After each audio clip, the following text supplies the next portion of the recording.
प्रथम अध्याय। व्यास जी ने कहा, एक समय की बात है, नैमिषारण्य तीर्थ में शनकादिक 88,000 ऋषियों ने पुराणवेत्ता श्री सूत जी से पूछा, हे सूत जी, इस कलियुग में वेद विद्या रहित मनुष्यों को प्रभु भक्ति किस प्रकार मिलेगी तथा उनका उद्धार कैसे होगा।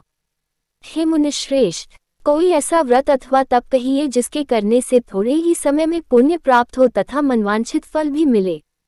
हमारी प्रबल इच्छा है कि हम ऐसी कथा सुने। सर्वशास्त्र ज्ञाता श्री सूत जी ने कहा, हे वैष्णवों में पूज्य, आप सबने प्राणियों के हित की बात पूछी है। अब मैं उस श्रेष्ठ व्रत को आपसे कहूंगा जिसे नारद जी के पूछने पर लक्ष्मी नारायण भगवान ने उन्हें बताया था। कथा इस प्रकार है, आप सब सुने। एक समय देवर्षि नारद जी दूसरों के हित की इच्छा से सभी लोकों में घूमते हुए मृत्युलोक में आ पहुँचे। यहाँ अनेक योनियों में जन्मे प्रायः सभी मनुष्यों को अपने कर्मों के अनुसार कई दुखों से पीड़ित देखकर उन्होंने विचार किया कि किस यत्न के करने से प्राणियों के दुखों का नाश होगा। ऐसा मन में विचार कर श्री नारद विष्णुलोक गए। वहाँ श्वेत वर्ण और 4 भुजाओं वाले देवों के ईश नारायण को, जिनके हाथों में शंख, चक्र, गदा और पद्म थे तथा वरमाला पहने हुए थे, देखकर स्तुति करने लगे। नारद जी ने कहा, हे भगवान, आप अत्यंत शक्ति से संपन्न हैं। मन तथा वाणी भी आपको नहीं पा सकती, आपका आदि मध्य अंत भी नहीं है। आप निर्गुण स्वरूप सृष्टि के कारण भक्तों के दुखों को नष्ट करने वाले हो। आपको मेरा नमस्कार है। नारद जी से इस प्रकार की स्तुति सुनकर विष्णु बोले, हे मुनिश्रेष्ठ, आपके मन में क्या है? आपका किस काम के लिए यहाँ आगमन हुआ है? निःसंकोच कहें। तब नारद मुनि ने कहा, मृत्युलोक में सब मनुष्य जो अनेक योनियों में पैदा हुए हैं, अपने अपने कर्मों द्वारा अनेक प्रकार के दुखों से पीड़ित हैं।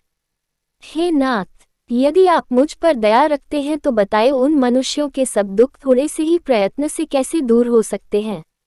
विष्णु भगवान ने कहा, हे नारद, मनुष्यों की भलाई के लिए तुमने ये बहुत अच्छा प्रश्न किया है। जिस व्रत के करने से मनुष्य मोह से छूट जाता है, वह व्रत मैं तुमसे कहना चाहता हूँ। बहुत पुण्य देने वाला, स्वर्ग तथा मृत्यु दोनों में दुर्लभ एक उत्तम व्रत है जो आज मैं प्रेमवश होकर तुमसे कहता हूँ। श्री सत्यनारायण भगवान का ये व्रत विधि विधान पूर्वक संपन्न करके मनुष्य इस धरती पर सुख भोग कर मरने पर मोक्ष को प्राप्त होता है। श्री विष्णु भगवान के यह वचन सुनकर नारद मुनि बोले, हे भगवान, उस व्रत का फल क्या है? क्या विधान है? इससे पूर्व यह व्रत किसने किया है और किस दिन यह व्रत करना चाहिए? कृपया मुझे विस्तार से बताएं। श्री विष्णु ने कहा, हे नारद, दुख शोक आदि दूर करने वाला यह व्रत सब स्थानों पर विजयी करने वाला है। भक्ति और श्रद्धा के साथ किसी भी दिन मनुष्य श्री सत्यनारायण भगवान की संध्या के समय ब्राह्मणों और बंधुओं के साथ धर्मपरायण होकर पूजा करे। भक्तिभाव से नैवेद्य, केले का फल, शहद, घी, शक्कर अथवा गुड़, दूध और गेहूं का आटा सवाया ले। गेहूं के अभाव में साठी का चूर्ण भी ले सकते हैं। इन सबको भक्तिभाव से भगवान को अर्पण करें। बंधु बांधवों सहित ब्राह्मणों को भोजन कराएं। इसके पश्चात स्वयं भोजन करें। रात्रि में नृत्य गीत आदि का आयोजन कर श्री सत्यनारायण भगवान का स्मरण करता हुआ समय व्यतीत करें। कलिकाल में मृत्युलोक में यही एक लघु उपाय है जिससे अल्प समय और अल्प धन में महान पुण्य प्राप्त हो सकता है। द्वितीय अध्याय। सूत जी ने कहा, हे ऋषियों, जिन्होंने पहले समय में इस व्रत को किया है, उनका इतिहास कहता हूँ, आप सब ध्यान से सुने। सुंदर काशीपुरी नगरी में एक अत्यंत निर्धन ब्राह्मण रहता था। वह ब्राह्मण भूख और प्यास से बेचैन होकर पृथ्वी पर घूमता रहता था। ब्राह्मणों से प्रेम करने वाले श्री विष्णु भगवान ने ब्राह्मण को देखकर एक दिन बूढ़े ब्राह्मण का रूप धारण कर निर्धन ब्राह्मण के पास जाकर आदर के साथ पूछा, हे विप्र, तुम नित्य ही दुखी होकर पृथ्वी पर क्यों घूमते हो? हे श्रेष्ठ ब्राह्मण, ये सब मुझसे कहो, मैं सुनना चाहता हूँ। दरिद्र ब्राह्मण ने कहा, मैं निर्धन ब्राह्मण हूँ, भिक्षा के लिए पृथ्वी पर फिरता हूँ। हे भगवान, यदि आप इससे छुटकारा पाने का कोई उपाय जानते हो तो कृपा कर मुझे बताएं। वृद्ध ब्राह्मण का रूप धारण किए श्री विष्णु भगवान ने कहा, हे ब्राह्मण, श्री सत्यनारायण भगवान मनवांछित फल देने वाले हैं, इसलिए तुम उनका पूजन करो। इससे मनुष्य सब दुखों से मुक्त हो जाता है। दरिद्र ब्राह्मण को व्रत का सारा विधान बताकर बूढ़े ब्राह्मण का रूप धारण करने वाले श्री सत्यनारायण भगवान अंतर्ध्यान हो गए। जिस व्रत का वृद्ध ब्राह्मण ने बताया है, मैं उसको अवश्य करूंगा, ये निश्चय कर वह दरिद्र ब्राह्मण घर चला गया। परंतु उस रात्रि उस दरिद्र ब्राह्मण को नींद नहीं आई। अगले दिन वह जल्दी उठा और श्री सत्यनारायण भगवान का व्रत करने का निश्चय कर भिक्षा मांगने के लिए चल दिया। उस दिन उसको भिक्षा में बहुत धन मिला, जिससे उसने पूजा का सामान खरीदा और घर आकर अपने बंधु बांधवों के साथ भगवान श्री सत्यनारायण का व्रत किया। इसके करने से वह दरिद्र ब्राह्मण सब दुखों से छूटकर अनेक प्रकार की संपत्तियों से युक्त हो गया। तभी से वह विप्र हर मास व्रत करने लगा। इसी प्रकार सत्यनारायण भगवान के व्रत को जो शास्त्र विधि के अनुसार करेगा, वह सब पापों से छूटकर मोक्ष को प्राप्त होगा। आगे जो मनुष्य पृथ्वी पर श्री सत्यनारायण भगवान का व्रत करेगा, वह सब दुखों से छूट जाएगा। इस तरह नारद जी से सत्यनारायण भगवान का कहा हुआ व्रत मैंने तुमसे कहा। हे विप्रों, अब आप और क्या सुनना चाहते हैं, मुझे बताएं। ऋषियों ने कहा, हे मुनीश्वर, संसार में इस विप्र से सुनकर किस किस ने इस व्रत को किया, ये हम सब सुनना चाहते हैं। इसके लिए हमारे मन में श्रद्धा है। श्री सूत जी ने कहा, हे मुनियों, जिस जिस प्राणी ने इस व्रत को किया है, उन सब की कथा सुनो। एक समय वह ब्राह्मण धन और ऐश्वर्य के अनुसार बंधु बांधवों के साथ अपने घर पर व्रत कर रहा था। उसी समय एक लकड़ी बेचने वाला बूढ़ा व्यक्ति वहां आया। उसने सिर पर रखा लकड़ियों का गट्ठर बाहर रख दिया और विप्र के मकान में चला गया। प्यास से व्याकुल लकड़हारे ने विप्र को व्रत करते देखा। वह प्यास को भूल गया। उसने उस विप्र को नमस्कार किया और पूछा, हे विप्र, आप ये किसका पूजन कर रहे हैं? इस व्रत से आपको क्या फल मिलता है? कृपा करके मुझे बताएं। ब्राह्मण ने कहा, सब मनोकामनाओं को पूरा करने वाला ये श्री सत्यनारायण भगवान का व्रत है।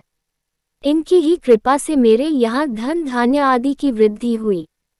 विप्र से इस व्रत के बारे में जानकर वह लकड़हारा बहुत प्रसन्न हुआ। भगवान का चरणामृत ले और भोजन करने के बाद वह अपने घर को चला गया। अगले दिन लकड़हारे ने अपने मन में संकल्प किया कि आज ग्राम में लकड़ी बेचने से जो धन मिलेगा, उसी से भगवान सत्यनारायण का उत्तम व्रत करूंगा। मन में ऐसा विचार कर वह लकड़हारा लकड़ियों का गट्ठर अपने सिर पर रखकर जिस नगर में धनवान लोग रहते थे, वहां गया। उस दिन उसे उन लकड़ियों के चौगुने दाम मिले। वह बूढ़ा लकड़हारा अति प्रसन्न होकर पके केले, शक्कर, शहद, घी, दुग्ध, दही और गेहूं का चूर्ण इत्यादि श्री सत्यनारायण भगवान के व्रत की सभी सामग्री लेकर अपने घर आ गया। फिर उसने अपने बंधु बांधवों को बुलाकर विधि विधान के साथ भगवान का पूजन और व्रत किया। उस व्रत के प्रभाव से वह बूढ़ा लकड़हारा धन पुत्र आदि से युक्त हुआ और संसार की समस्त सुख भोगकर बैकुंठ को चला गया। तृतीय अध्याय। श्री सूत जी ने कहा, हे श्रेष्ठ मुनियों, अब एक और कथा कहता हूँ। पूर्व काल में उल्कामुख नाम का एक बुद्धिमान राजा था। वह सत्यवक्ता और जितेंद्रिय था। प्रतिदिन देवस्थानों पर जाता तथा गरीबों को धन देकर उनके कष्ट दूर करता था। उसकी पत्नी सुंदर और सती साध्वी थी। भद्रशिला नदी के तट पर उन दोनों ने श्री सत्यनारायण भगवान का व्रत किया। उस समय वहां साधु नामक एक वैश्य आया। उसके पास व्यापार के लिए बहुत सा धन था। राजा को व्रत करते देख उसने विनय के साथ पूछा, हे राजन, भक्तियुक्त चित्त से यह आप क्या कर रहे हैं? मेरी सुनने की इच्छा है, कृपया आप मुझे भी बताए। महाराज उल्कामुख ने कहा, हे साधु वैश्य, मैं अपने बंधु बांधवों के साथ पुत्रादि की प्राप्ति के लिए महाशक्तिमान सत्यनारायण भगवान का व्रत व पूजन कर रहा हूँ। राजा के वचन सुनकर साधु नामक वैश्य ने आदर से कहा, हे राजन, मुझे भी इसका सब विधान बताए। मैं भी आपके कथानुसार इस व्रत को करूंगा। मेरे यहाँ भी कोई संतान नहीं है। मुझे विश्वास है कि इससे निश्चय ही मेरे यहाँ भी संतान होगी। राजा से सब विधान सुन व्यापार से निवृत्त हो वह वैश्य खुशी खुशी अपने घर आया। वैश्य ने अपनी पत्नी लीलावती से संतान देने वाले उस व्रत का समाचार सुनाया और प्रण किया कि जब हमारे यहाँ संतान होगी तब मैं इस व्रत को करूंगा। एक दिन उसकी पत्नी लीलावती सांसारिक धर्म में प्रवृत्त होकर गर्भवती हो गई। 10वें महीने में उसने एक सुंदर कन्या को जन्म दिया। कन्या का नाम कलावती रखा गया। इसके बाद लीलावती ने अपने पति को स्मरण दिलाया कि आपने जो भगवान का व्रत करने का संकल्प किया था अब आप उसे पूरा कीजिए। साधु वैश्य ने कहा, हे प्रिय, मैं कन्या के विवाह पर इस व्रत को करूंगा। इस प्रकार अपनी पत्नी को आश्वासन दे वह व्यापार करने चला गया। काफी दिनों पश्चात वह लौटा तो सने नगर में सखियों के साथ अपनी पुत्री को खेलते देखा। वैश्य ने तत्काल एक दूत को बुलाकर कहा कि उसकी पुत्री के लिए कोई सुयोग्य वर की तलाश करो। साधु नामक वैश्य की आज्ञा पाकर दूत कंचनंगा पहुंचा और उनकी लड़की के लिए एक सुयोग्य वनिक पुत्र ले आया। वनिक पुत्र को देखकर साधु नामक वैश्य ने अपने बंधु बांधवों सहित प्रसन्नचित होकर अपनी पुत्री का विवाह उसके साथ कर दिया। वैश्य विवाह के समय भी सत्यनारायण भगवान का व्रत करना भूल गया। इस पर श्री सत्यनारायण भगवान क्रोधित हो गए। उन्होंने वैश्य को श्राप दिया कि तुम्हें दारुण दुख प्राप्त होगा। अपने कार्य में कुशल साधु नामक वैश्य अपने जामाता सहित नावों को लेकर व्यापार करने के लिए समुद्र के समीप स्थित रत्नसारपुर नगर में गया। दोनों ससुर जमाई चंद्रकेतु राजा के नगर में व्यापार करने लगे। एक दिन भगवान सत्यनारायण की माया से प्रेरित एक चोर राजा का धन चुराकर भागा जा रहा था। राजा के दूतों को अपने पीछे आते देखकर चोर ने घबरा कर राजा के धन को उसी नाव में चुपचाप रख दिया जहां वे ससुर जमाई ठहरे थे। ऐसा करने के बाद वह भाग गया। जब दूतों ने उस साधु वैश्य के पास राजा के धन को रखा देखा तो ससुर जामाता दोनों को बांधकर ले गए और राजा के समीप जाकर बोले, हम ये दो चोर पकड़कर लाए हैं, कृपया बताएं कि इन्हें क्या सजा दी जाए। राजा ने बिना उन दोनों की बात सुने ही उन्हें कारागार में डालने की आज्ञा दे दी। इस प्रकार राजा की आज्ञा से उनको कठिन कारावास में डाल दिया गया तथा उनका धन भी छीन लिया गया। सत्यनारायण भगवान के श्राप के कारण साधु वैश्य की पत्नी लीलावती व पुत्री कलावती भी घर पर बहुत दुखी हुई। उनके घरों में रखा धन चोर ले गए। एक दिन शारीरिक व मानसिक पीड़ा तथा भूख प्यास से अति दुखित हो भोजन की चिंता में कलावती एक ब्राह्मण के घर गई। उसने ब्राह्मण को श्री सत्यनारायण भगवान का व्रत करते देखा। उसने कथा सुनी तथा प्रसाद ग्रहण कर रात को घर आई। माता ने कलावती से पूछा, हे पुत्री, तू अब तक कहाँ रही व तेरे मन में क्या है? कलावती बोली, हे माता, मैंने एक ब्राह्मण के घर श्री सत्यनारायण भगवान का व्रत होते देखा है। कलावती के वचन सुनकर लीलावती ने सत्यनारायण भगवान के पूजन की तैयारी की। उसने परिवार और बंधुओं सहित श्री सत्यनारायण भगवान का पूजन व व्रत किया और वर मांगा कि मेरे पति और दामाद शीघ्र ही घर वापस लौट आएं। साथ ही भगवान से प्रार्थना की कि हम सबका अपराध क्षमा करो। श्री सत्यनारायण भगवान इस व्रत से संतुष्ट हो गए। उन्होंने राजा चंद्रकेतु को स्वप्न में दर्शन देकर कहा, हे राजन, जिन दोनों वैश्यों को तुमने बंदी बना रखा है वे निर्दोष हैं, उन्हें प्रातः ही छोड़ दो, अन्यथा मैं तेरा धन, राज्य, पुत्रादि सब नष्ट कर दूंगा। राजा से ऐसे वचन कहकर भगवान अंतर्ध्यान हो गए। प्रातःकाल राजा चंद्रकेतु ने सभा में सबको अपना स्वप्न सुनाया और सैनिकों को आज्ञा दी कि दोनों वनिक पुत्रों को कैद से मुक्त कर सभा में लाया जाए। दोनों ने आते ही राजा को प्रणाम किया।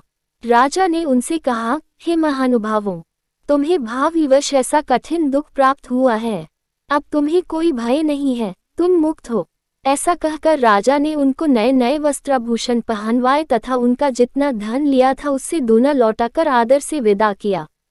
दोनों वैश्य अपने घर को चल दिए। चतुर्थ अध्याय। श्री सूत जी ने आगे कहा, वैश्य और उसके जमाई ने मंगलाचार करके यात्रा आरंभ की और अपने नगर की ओर चल पड़े। उनके थोड़ी दूर आगे बढ़ने पर दंडी वेशधारी श्री सत्यनारायण भगवान ने उससे पूछा, हे साधु, तेरी नाव में क्या है? अभिमानी वनिक हंसता हुआ बोला, हे दंडी, आप क्यों पूछते हैं? क्या धन लेने की इच्छा है?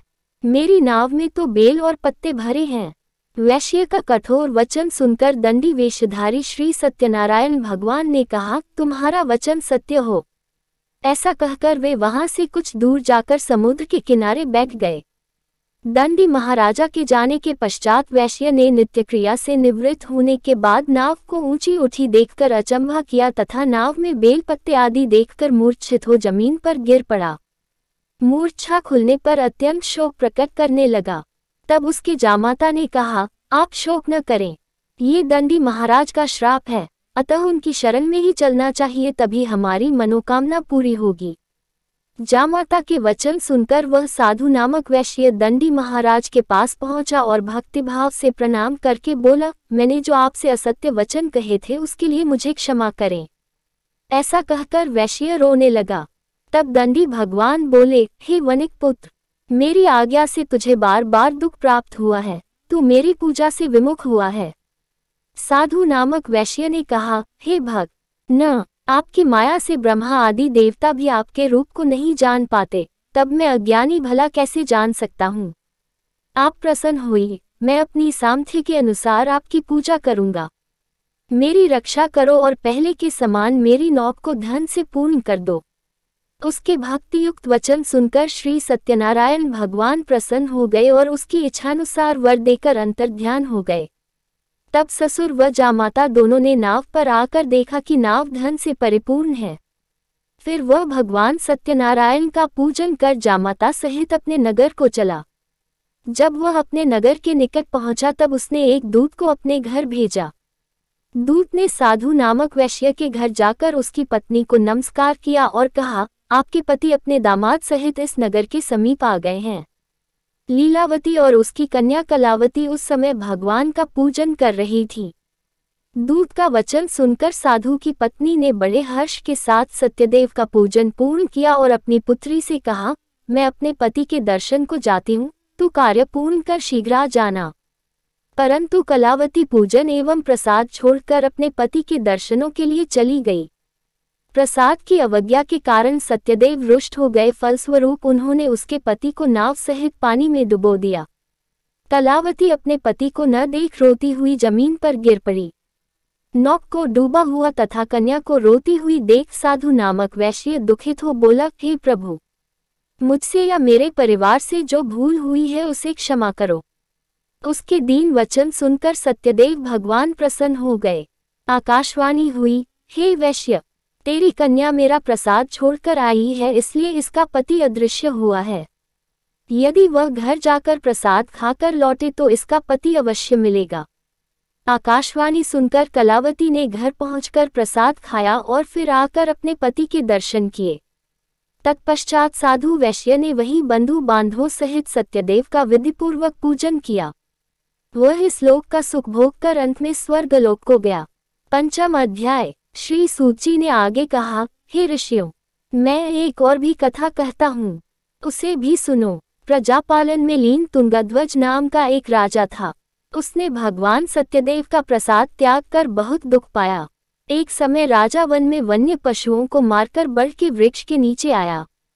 वहां उसने ग्वालों को भक्ति भाव से बंधु बांधवों सहित श्री सत्यनारायण का पूजन करते देखा, परंतु राजा देखकर भी अभिमानवश न तो वहां गया और न ही सत्यदेव भगवान को नमस्कार ही किया। जब ग्वालों ने भगवान का प्रसाद उनके सामने रखा तो वह प्रसाद त्याग कर अपने नगर को चला गया। नगर में पहुंचकर उसने देखा कि उसका सब कुछ नष्ट हो गया है। वह समझ गया कि यह सब भगवान सत्यदेव ने ही किया है। तब वह उसी स्थान पर वापस आया और ग्वालों के समीप गया और विधिपूर्वक पूजन कर प्रसाद खाया तो सत्यनारायण की कृपा से सब कुछ पहले जैसा ही हो गया और दीर्घकाल तक सुख भोग कर मरने पर स्वर्गलोक को चला गया। जो मनुष्य इस परम दुर्लभ व्रत को करेगा, श्री सत्यनारायण भगवान की कृपा से उसे धन धान्य की प्राप्ति होगी। निर्धन धनी और बंदी बंधन से मुक्त होकर निर्भय हो जाता है। संतानहीन को संतान प्राप्त होती है तथा सब मनोरथ पूर्ण होकर अंत में वह वैकुंठ धाम को जाता है। जिन्होंने पहले इस व्रत को किया अब उनके दूसरे जन्म की कथा भी सुनिए। शतानन नामक ब्राह्मण ने सुदामा के रूप में जन्म लेकर श्री कृष्ण की भक्ति कर मोक्ष प्राप्त किया। उल्कामुख नाम के महाराज राजा दशरथ बने और श्री रंगनाथ का पूजन कर वैकुंठ को प्राप्त हुए। साधु नाम के वैश्य ने धर्मात्मा व सत्य प्रतिज्ञा राजा मोरध्वज बनकर अपनी देह को आरे से चीरकर दान करके मोक्ष को प्राप्त हुआ। महाराज तुंगध्वज स्वयंभू मनु हुए। उन्होंने बहुत से लोगों को भगवान की भक्ति में लीन कर मोक्ष प्राप्त किया। लकड़हारा भी अगले जन्म में गुह नामक निषाद राजा हुआ। जिसने भगवान राम के चरणों की सेवा कर मोक्ष प्राप्त किया।